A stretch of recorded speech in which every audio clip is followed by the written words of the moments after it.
Welcome back, champions. Today we step into a conversation that speaks to the very core of human connection, compassion and empathy. In the spirit of ancient wisdom, this journey will awaken something within you, something powerful, yet simple. You'll learn how embracing compassion can strengthen not only your relationships, but your soul. It's a call to step forward, to transform the way you move through the world. It's about realizing that real strength comes from understanding and feeling what others feel, not from imposing your will. Let's face it, we live in a world that often celebrates individualism and strength through power. But there is a deeper strength, one that Confucianism teaches us to embody. Confucius said, "Benevolence is the characteristic element of humanity." At its heart, this teaching is about fostering compassion and empathy in every interaction.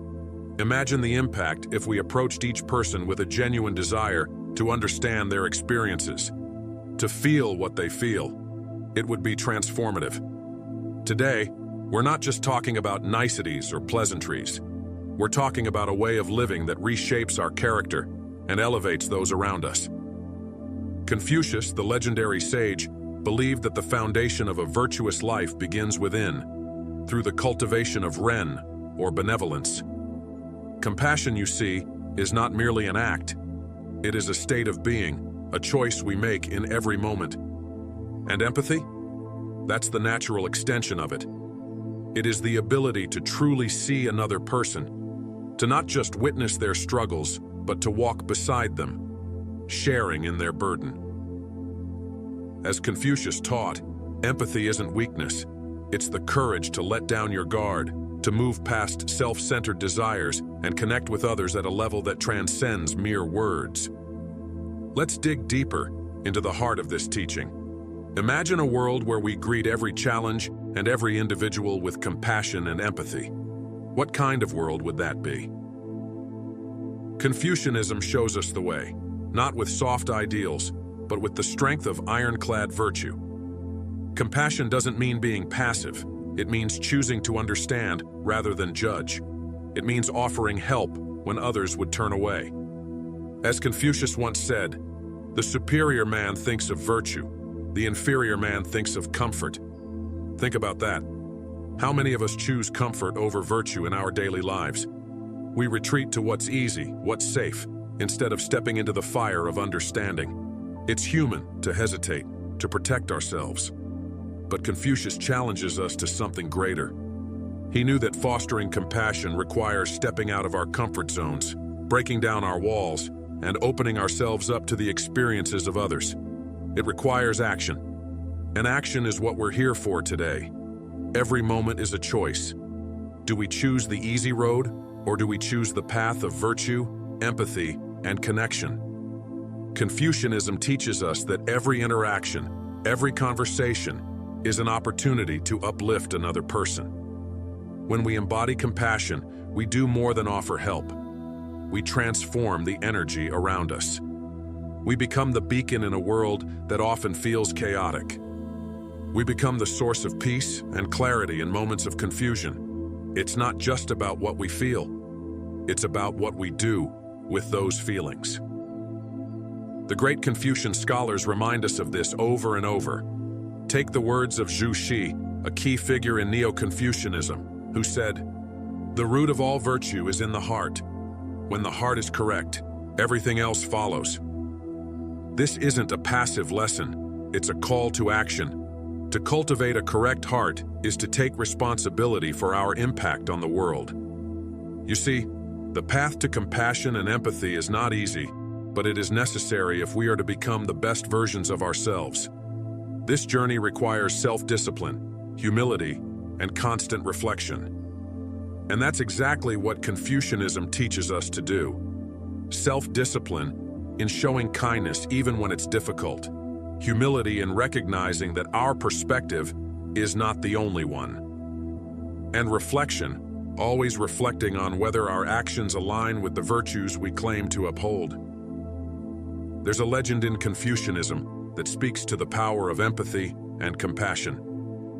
The story tells of a great ruler who, after years of conflict, realized that war and division only brought suffering to his people. In a moment of clarity, he asked his advisors, "What brings a kingdom together?" His wisest advisor responded, "Compassion, my lord. A ruler must feel the suffering of his people if he is to lead them well." That ruler, from that day forward, sought to understand his people, not to control them. He led with empathy, and his kingdom prospered like never before. This story isn't just about rulers. It's about us.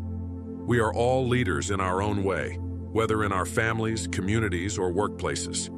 And like that ruler, we must recognize that true leadership comes from understanding, from seeing others in their most vulnerable moments and offering a hand. We must feel the weight of their struggles as if they were our own. That's the power of empathy. That's the transformative power of compassion. Let's turn inward for a moment.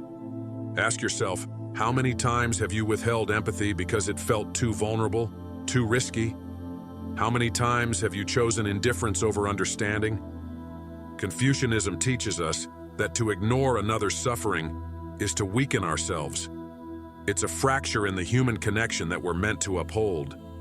To truly foster compassion is to heal that fracture, to bring strength to where there was once weakness. Every time we choose empathy, every time we allow ourselves to feel the weight of someone else's pain or joy, we grow stronger. Confucius believed in the power of 𝐷, or proper conduct, which goes hand in hand with compassion. It's not just about thinking compassionate thoughts. It's about embodying that virtue in the way we treat others. In every interaction, there is an opportunity to practice 𝐷, to bring honor, respect, and kindness to the table. And when we do this, we not only uplift others, we uplift ourselves. This is not just a philosophical idea. This is a way of life. Confucianism isn't about idle contemplation. It's about action. It's about deciding right here, right now, that compassion will guide your decisions, that empathy will shape your actions.